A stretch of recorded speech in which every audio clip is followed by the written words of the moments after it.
वालेकुम डॉक्टर सामा, कैसे हैं आप? वालेकुम सलाम डॉक्टर समी, मैं बिल्कुल ठीक। आप कैसे हैं? खैरियत से हैं? अल्हम्दुलिल्लाह, शुक्र है। जी व्यूअर्स, आज का हमारा टॉपिक है एलर्जिक रिनाइटिस के बारे में। तो हम आज डॉक्टर सामा से आम अल्फाज में पूछेंगे कि ये क्या होता है। जी डॉक्टर सामा, प्लीज़ हाँ बताइएगा। जी, ये एलर्जिक राइनाइटिस आजकल कॉमन प्रॉब्लम है, क्योंकि आप गर्मियाँ जो है वो ख़त्म हो गई हैं, तो हम सर्दियों की तरफ जा रहे हैं। तो उसमें ये होता है एलर्जिक राइनाइटिस, जिसको हम कॉमन ज़ुबान में मौसमी एलर्जी कहते हैं। और एक इसका नाम होता है हे फीवर। उसमें हे फीवर जो है वो बेसिकली एलर्जी को करता है, मगर इसमें समटाइम्स फीवर होता है, समटाइम्स फीवर नहीं होता। फीवर होता है तब जब इसमें सुपर इम्पोज इन्फेक्शन हो। तो बेसिकली हम इसे अपने सादा अल्फाज में अपने व्यूवर्स के लिए कहेंगे कि मौसमी एलर्जी होती है, जिसमें आगे ज़ुकाम, बुखार, गला ख़राब और उसके बाद नाक का बहना और सर में दर्द होने, जिसकी कॉमन अलामात होती हैं। ठीक है डॉक्टर सामा, अच्छा इसमें मज़ीद प्रेज़ेंटिंग कंप्लेंट क्या होती है जब पेशेंट आता है? हाँ जी, इसमें मेन जो प्रेज़ेंटिंग कंप्लेंट्स होती हैं, जिस तरह मैंने आपको बताया, पेशेंट आते हैं कि डॉक्टर साहब मुझे ज़ुकाम हो गया है, फिर उसके बाद उसको नाक बह रहा होता है, उसके सर में दर्द होता है। सर में दर्द होने की वजह होती है कि हमारे इधर ऊपर साइनसेस होते हैं, माथे के सामने खाली स्पेसेस होती हैं, तो उसमें जब ज़ुकाम जो है वो फँस जाता है, तो उस वजह से सर में दर्द होना शुरू हो जाता है और पूरे जिस्म में टायर्डनेस होती है, क्योंकि पेशेंट जो है वो थकावट का शिकार होता है और रात को उसको नींद नहीं आती, उसकी वजह से वो थकावट महसूस करता है और पूरे दिन में अपने काम अच्छे तरीके से नहीं कर सकता और उसकी आंखों के इर्द हल्के बनने शुरू हो जाते हैं। तो हल्के बनने की वजह ये होती है कि वो रात को सही तरीके से सो नहीं रहा, उसकी नींद नहीं पूरी हो रही, तो जिसकी वजह से वो टायर्ड भी अपने आप को थका हुआ महसूस करेगा और साथ में उसके ये होगा कि उसकी आंखों के गिर्द हल्के होंगे, तो नाक बह रही होगी, उसके सर में दर्द होगा, तो ये इसकी कॉमन अलामत होंगी।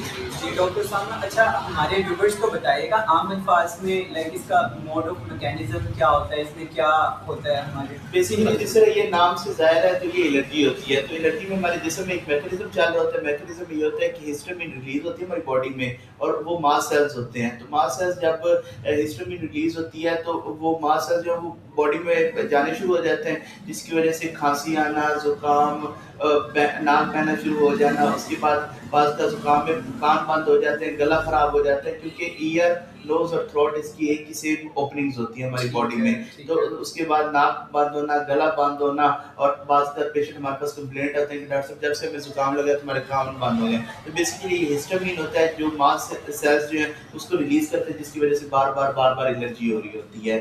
तो इसको मैकेनिज़्म ऑफ एक्शन में ये चीज़ आती है कि बेसिकली हिस्टामिन की रिलीज़ की वजह से होता है। जी डॉक्टर साहब, अच्छा इसके अलावा हम प्रिवेंशन प्लीज हमारे व्यूवर्स को आप बता दीजिए। प्रिवेंशन में ये होता है कि आपने गर्म मशरूबात के इस्तेमाल करना है, ठंडी चीज़ें जिस तरह नॉर्मल कोल्ड ड्रिंक्स हो गए, फिज़ी ड्रिंक्स हो गए, वो आपने परहेज़ करनी है। साथ में प्रिवेंशन में आपने ये करना है कि आपने तली हुई चीज़ें नहीं खानी। जितनी देर आपको ज़ुकाम है तो आप कोशिश करें कि गला ख़राब है तो तली हुई चीज़ों से परहेज़ करें। गर्म पानी इस्तेमाल करें, नीम गर्म पानी, ठंडा पानी जो फ्रिज का होता है वो आप इस्तेमाल ना करें और बाकी मास्क इस्तेमाल करके रखें। अब मास्क के लोग कहते हैं कि क्यों इस्तेमाल करें? मास्क का ये फ़ायदा होता है कि जब आप हवा लगती है, आपको गले में लगती है, तो उधर से एलर्जेंस प्रोड्यूस होते हैं। तो जब एलर्जेंस प्रोड्यूस होते हैं, तो इस वजह से बार-बार खाँसी आती है, तो पेशेंट जो है वो काफ़ी अनकम्फर्टेबल फ़ील करता है। तो बजाय अगले को प्रोटेक्ट करने से ये बेहतर है कि हम मास्क यूज़ करेंगे, तो आप खुद भी एलर्जन से बचेंगे और अगले में भी आपका इन्फेक्शन जो है वो स्प्रेड होने से बच जाएगा। जी डॉक्टर साहब, बहुत ज़बरदस्त। अच्छा डॉक्टर साहब, अच्छा ये बताइएगा कि लाइक हम इसको लाइक हमारे माशरे में जो है वो बहुत ज़्यादा मतलब आजकल तो मौसमी चल रहा है सीजनल एलर्जी, तो इसको हम लाइक डायग्नोज कैसे करेंगे? कोई लैब्स इसकी होती है जी, स्पेसिफिक? जी, इसकी लैब्स होंगी। इसके लिए हम अमूमन तो पेशेंट को सिम्प्टोमेटिक ट्रीट करेंगे।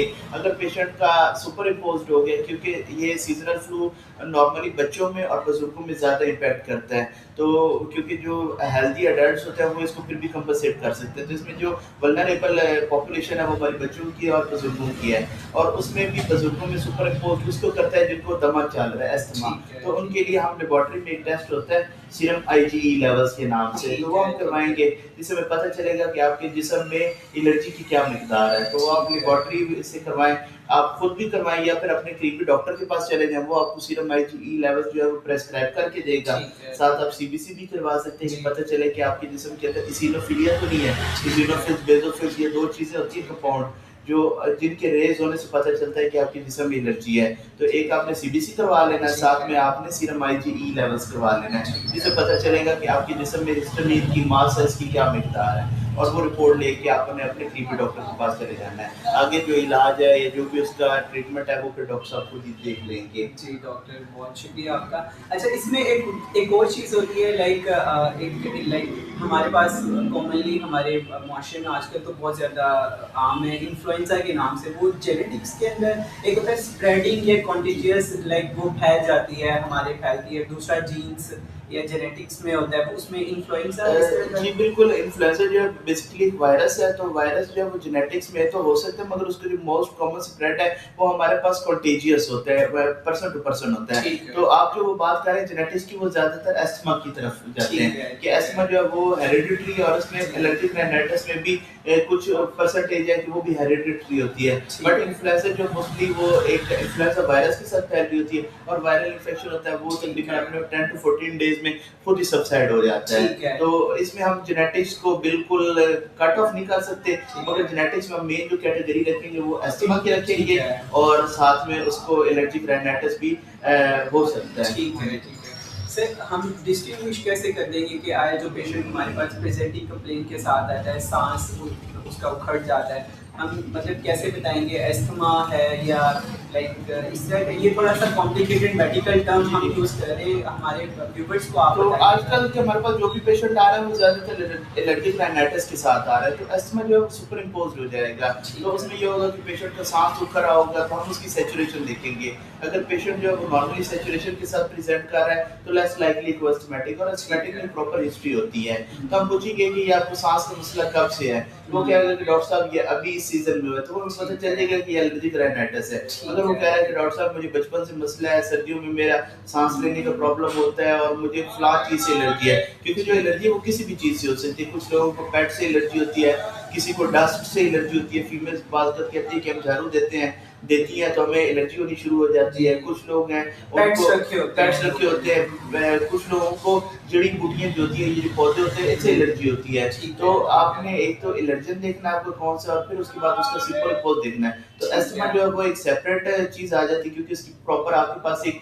बैकग्राउंड होगा ठीक कि है, मैं ठीक बचपन है। से डॉक्टर साहब आज से 15-20 साल से मुझे ये मसला है, तो वो तो कन्फर्म हो गई कि वो अस्थमा है। और अगर वो सीज़नल है, अभी आपको हुआ है, आप कहते हैं कि डॉक्टर साहब मुझे पिछले 10-15 दिन से है, तो वो अस्थमा लेस लाइकली होगा। ठीक है। मगर फिर भी आपने उसको रूल आउट करने के लिए अपनी लैब से, सर मैंने आपको बताई सीरम आईजी लेवल और ये चीज़ें करवानी, जिससे पता चलेगा कि वाक़ई ये अस्थमा है या आपको एलर्जिक राइनाइटिस ठीक है। है। और ये डायग्नोज़ करने के लिए आपने अपने क्लिनिक डॉक्टर के पास जाना है। जी डॉक्टर, बहुत शुक्रिया आपका।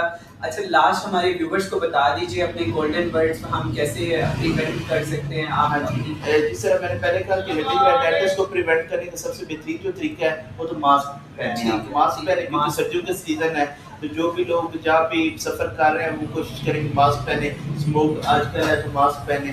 फिर उसके बाद गर्म मशरूबात का इस्तेमाल करें, क्योंकि जब सर्दी होती है तो हमारे खून की नालियाँ और सांस की नालियाँ तंग हो जाती हैं। ठीक है। तो कोशिश करें कि आप गर्म मशरूबात पिएंगे, जिसके बाद बॉडी में हीट आएगी और वो फिर डायलेट हो जाएंगे, ब्रोंकोडायलेट। तीसरी जो चीज़ करने वाली है कि आपने इरिटेंट से बचना है। जिस तरह आपको पता है कि मुझे डस्ट से एलर्जी है, मुझे पेट से एलर्जी है, मुझे माइट से एलर्जी है, तो आपने कोशिश करनी है कि वो करें। और एक और इम्पोर्टेंट चीज़ कि आपने अपने घर की खिड़कियाँ वगैरह बंद रखनी है, ठीक है। क्योंकि आजकल ठंड शुरू हो रही है, तो वो खिड़कियों की वजह से हमारे घरों में फैलती है। तो कोशिश करें कि घर की खिड़कियाँ जो है, और अगर आप गाड़ी में ट्रैवल कर रहे हैं तो कोशिश करें गाड़ी की जो खिड़की होती है वो बंद करके रखें। तो उसके अलावा आप तली हुई चीज़ों से ठीक और है। फ़िज़ी ड्रिंक से, जैसे कोल्ड ड्रिंक्स होगी, उससे परहेज़ करें और कहवे का इस्तेमाल करें, और अपना जो है वो लाइफ़स्टाइल इम्प्रूव करें। और अस्थमा के पेशेंट्स के लिए मैं ये कहता हूँ कि अगर उनका वेट बहुत ज़्यादा है तो उनको चाहिए कि वो अपना वेट रिडक्शन करें। जब उनका वेट रिड्यूस होगा तो हो सकता है कि उनका अस्थमा जो है वो बेहतरी की तरफ आ जाए।